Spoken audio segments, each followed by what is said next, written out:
Rating IKEA food.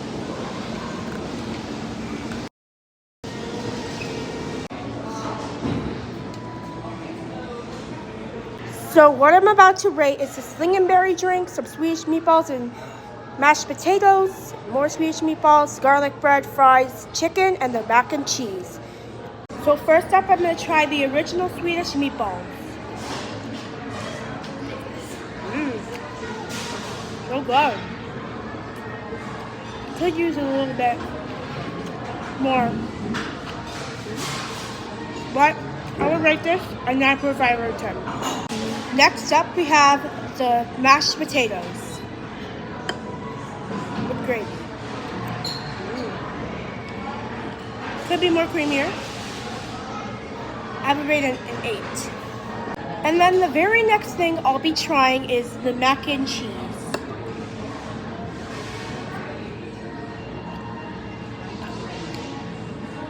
Could use a bit more cream and like more cheese sauce, so I would rate it like an 8.5. Next up, we have the French fries.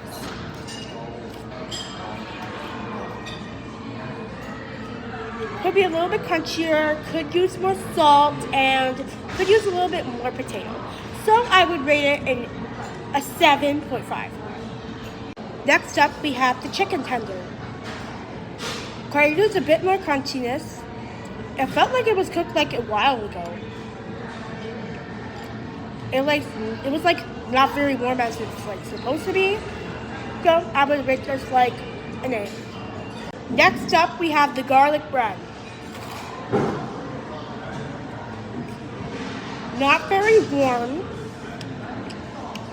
It looks like a little bit overdone, but I like it that way, so I would rate this like an 8.5.